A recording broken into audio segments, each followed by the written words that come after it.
Polisi menyita 263 warka atau dokumen tanah terkait kasus dugaan pemalsuan sertifikat hak guna bangunan dan sertifikat hak milik proyek Pagar Laut Tangerang.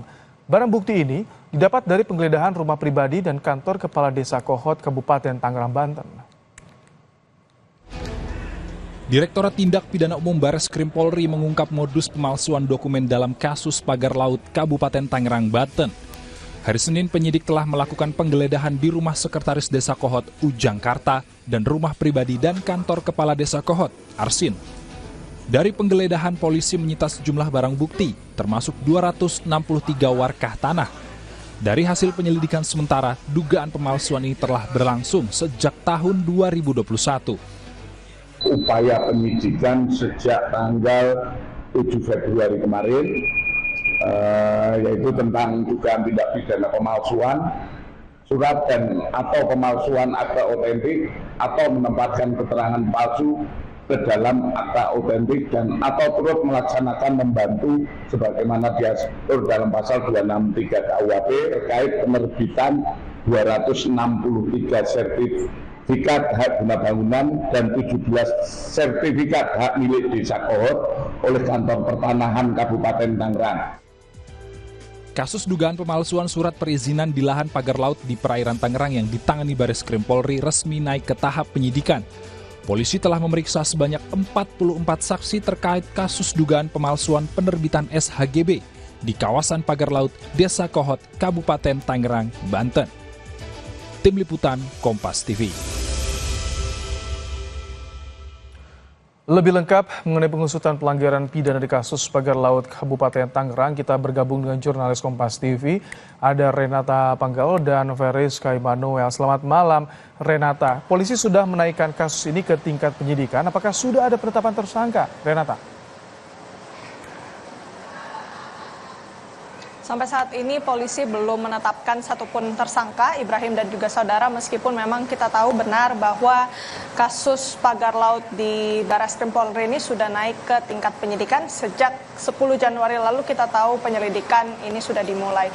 Meskipun begitu memang sudah diungkap pula oleh Dirtipidum Bareskrim Polri, Brigjen Juhandani Raharjopuro, bahwa ada modus operandi dalam proses pemalsuan dokumen. Dalam hal ini adalah penerbitan sertifikat HGB dan SHM.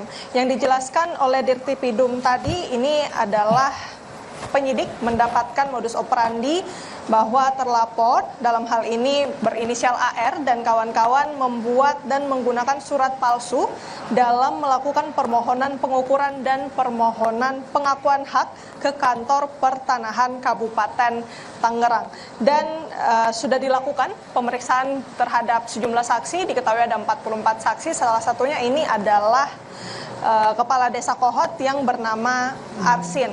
Dan terkait dengan penetapan tersangka ini juga yang masih kita tunggu, namun dari Bareskrim Polri ini mengatakan bahwa masih akan menggelar begitu, apakah nantinya sudah ada yang dapat ditingkatkan menjadi tersangka. Jadi hingga saat ini sudah ada 44 saksi. Nah, untuk saksi-saksinya ini ada warga desa dan juga ada pegawai Kementerian Agraria dan Tata Ruang, Badan Pertanahan Nasional atau ATR BPN, kemudian juga ahli dan juga Kepala Desa Kohot yang bernama Arsin. Namun selain itu juga turut diperiksa ada kepala desa lain yang kita ketahui memang dari pagar laut yang begitu panjang ini membentang di 6 kecamatan yang terdiri dari 16 desa. Jadi dari penyidik juga ini membuka kemungkinan bahwa penetapan tersangka ini juga bisa menyasar begitu ke beberapa pihak, baik itu dari Kepala Desa Kohot maupun kepala-kepala desa lain yang memang terdampak dari pagar laut ini. Dan kita tahu juga Ibrahim dan juga saudara, polisi sudah melakukan penggeledahan di sejumlah tempat kemarin pada hari Senin tanggal 10 Februari lalu. Dan tempat-tempatnya ini ada kantor Desa Kohot dan juga rumah dari Kepala Desa Kohot yang bernama Arsin yang terletak di Jalan Kalibaru, Paku Haji, Kabupaten Tangerang. Dan dari penggeledahan itu juga turut disita sejumlah barang.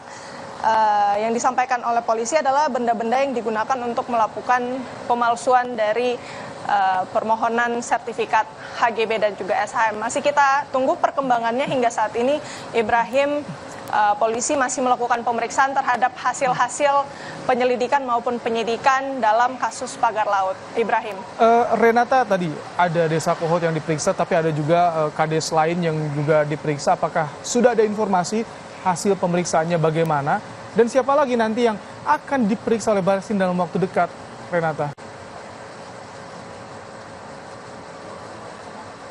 Ya Ibrahim, sampai saat ini memang kami masih menunggu tentunya informasi terbaru dari Barreskrim Polri. Namun tadi yang sudah disampaikan oleh Brigjen Juhandani Raharjo Puro selaku Dirtipidum Barreskrim Polri bahwa hingga saat ini memang yang baru bisa diungkap adalah modus operandi yang ditemukan dalam dugaan pemalsuan dokumen permohonan sertifikat HGB dan SHM. Jadi cara-cara yang dilakukan ini mereka membuat surat palsu untuk kemudian melakukan permohonan pengukuran dan permohonan pengakuan hak ke kantor pertanahan Kabupaten Tangerang.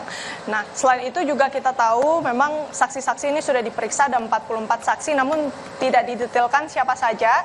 Tapi memang kalau yang kami terima datanya ini juga terdiri dari warga desa, kemudian pegawai ATR BPN, ahli dan juga kepala-kepala desa. Salah satunya ada kepala desa Kohot. Jadi masih kita tunggu dan nantikan keterangan lebih lanjut terkait dengan penetapan tersangka, karena kita tahu kasusnya ini sudah dimulai penyelidikannya dari tanggal 10 Januari lalu dan sudah naik ke tingkat penyidikan, namun belum ada penetapan tersangka.